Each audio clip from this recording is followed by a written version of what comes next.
பிரியமானவர்களே, இயேசுவின் நாமத்திலே இந்த காலை வேளையிலே வந்தவங்களை யாவரையும் அன்போடு வாழ்த்துகிறேன். கர்த்தர் உங்களை ஆசீர்வதிப்பாராக. நாளை கூட செய்திக்கு நேராக நம்முடைய வேதாகமத்தை கொள்ளும் போது கூட சங்கீதங்களின் புஸ்தகம் 94ஆம் அதிகாரத்திலே கூட 18ஆம் வசனம், என் கால் சறுக்குகிறது என்று நான் சொல்லும் போது, கர்த்தாவே உமது கிருபை என்னை தாங்குகிறது. அல்லேலூயா. என் கால் நான் சரிக்கிறது என்று நான் நினைக்கும் போது, நம்ம எவ்வளவு ஜாக்கிரதையாக நம்ம நடந்து போனா கூட சில கீழே வந்துடும், கல்லடிப்படும், சறுக்கும். நம்ம பார்த்து பார்த்து போனா கூட நமக்கு தெரியாமலே விழுந்து கீழே. இந்த உலகத்திலே நம்ம சுற்றிலும் பல சறுக்குகள் இருக்கு. நம்ம தான் என்ன பண்ணோம்னா பார்த்து, அல்லேலூயா. அதுக்கு மேல நம்மளால முடியாத பட்சத்திலே ஆண்டவர்கிட்ட கேட்கணும், ஆண்டவரே உங்களுடைய கிருபை தாங்கப்பா. தாவீது சொல்றாரு, ஆண்டவரே என் வாழ்க்கையிலே ஒரே சறுக்கல் தான், சறுக்கிட்டே போகுது. வாழ்க்கை பின்னோக்கி போய்கிட்டே இருக்கு, முன்னோக்கி போல என் வாழ்க்கை பின்னோக்கி போய்கிட்டே இருக்கு. சோதனை மேல் சோதனை, பிரச்சனை மேல் பிரச்சனை, அடி மேல அடி, நிந்தை மேல நிந்தை, கஷ்டம் மேல கஷ்டம். ஒன்னு இல்ல ரெண்டு இல்ல சொல்றாரு தாவீது வாழ்க்கையிலே கூட, ஆண்டவரே நான் எல்லாருக்கும் நன்மைதான் செஞ்சேன், ஆனா சுத்தி இருக்கிற எல்லாரும் எனக்கு தீமை செய்ய ஆயத்தமாயிட்டாங்க. நாளுக்கு நாள் என் சத்துருக்கள் எனக்கு பெருக்கிட்டே போறாங்க. அல்லேலூயா.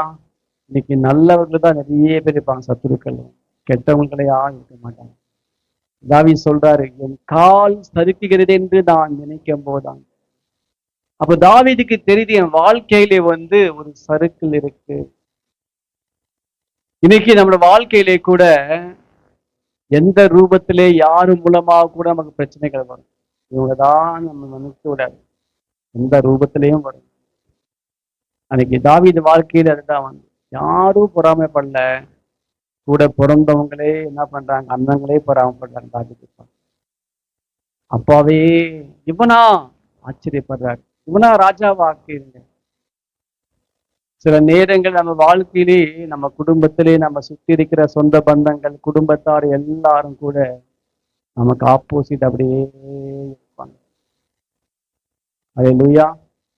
ஒரு ஜோக்கு ஒன்று இருக்கு, ஒரு படத்துல ஜோக்கு, நம்ம சுத்திலும் பக்கத்திலேயே இருப்பாங்களா நம்ம சத்துருக்கள். எங்கேயோ நம்ம தேடுறோம், எங்கோ இல்லை, நம்ம தங்கச்சி ரூபத்திலேயோ, பசங்க ரூபத்திலேயோ, தம்பி அண்ணன் ரூபத்திலேயோ, இந்த கணவன் மனைவி ரூபத்திலேயோ, யார் ரூபத்திலேயே நம்ம பக்கத்திலேயே இருப்பாங்க. நம்ம விடித்திடுவோம், விடியெல்லாம் கிடையாது, நம்ம பக்கத்துல இருப்பாங்க. அல்லேலூயா. தாவீது வாழ்க்கை அதுதான், எங்கேயோ இல்ல, அவன் பக்கத்திலேயே இருக்காங்க சத்துருக்கள். அல்லேலூயா. வாழ்க்கையிலே, என் வாழ்க்கையிலே ஒரு சறுக்கல் சொல்றாரு தாவீது, சறுக்கிக்கிட்டே போது என் வாழ்க்கை நான் விழுவேன் என்று பல பேர் என்னை பார்க்கறாங்க ஆண்டவரே. நான் எப்போ சாவேன்னு சொல்லி பல பேர் அப்படியே எதிர்நோக்கி இருக்காங்க ஆண்டவரே. ஆனாலும் நம்முடைய கிருபைதான் என்னை தாங்குதாங்க, என் கிருபைதான் என்னை தாங்கு. உண்மையதான். அல்லேலூயா. ஹாஸ்பிட்டலுக்கெல்லாம் போகும்போது வீட்டுல இருந்து எதுவுமே தெரியாது, எதுவுமே தெரியாது.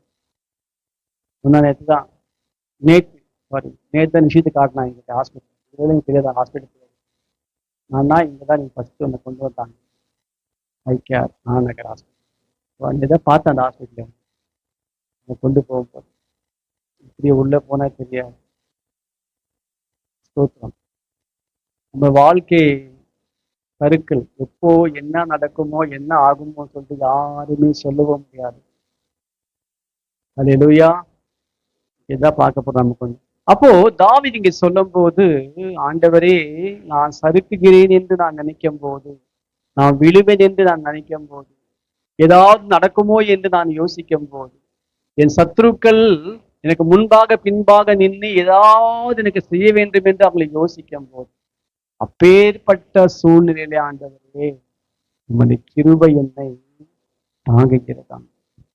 நான் நிர்மூலமாக இருப்பது உங்களுடைய கிருபை ஆண்டவர். ஒவ்வொரு நாளும் கூட எனக்கு பலன் தந்து, சுகம் தந்து, ஆரோக்கியம் தந்து, இந்த பூமியிலே என்னை அநேகர் மத்தியிலே சாட்சியாய் வைத்தீர்கள்.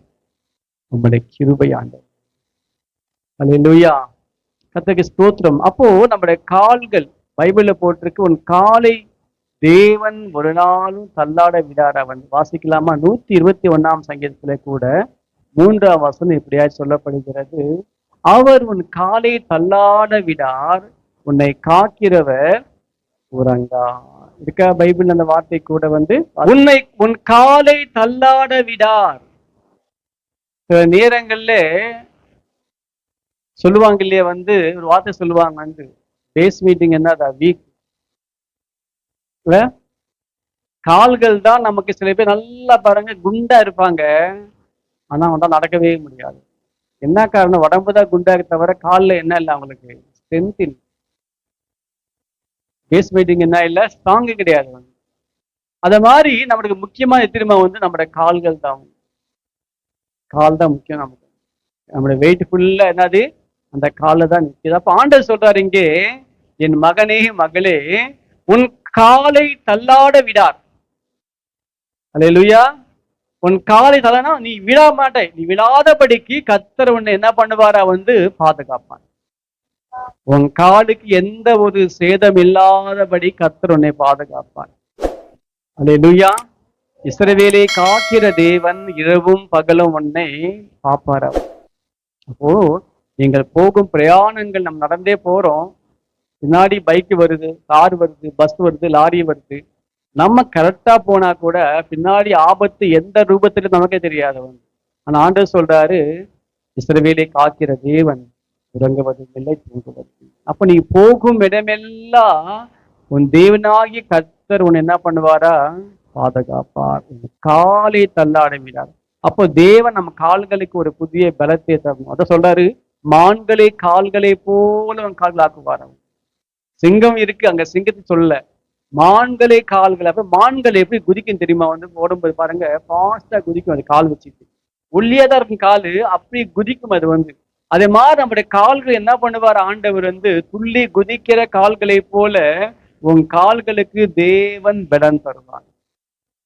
இந்த பாட்டுக்கு நடக்க முடியல டாடி, நடக்க முடியல, காலெல்லாம் வலிக்குது, கொஞ்சம் நடந்தாலே வலிக்குது காலு.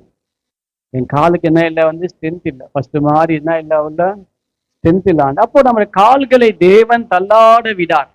உன் கால்களை தேவன் பலப்படுத்துவார்.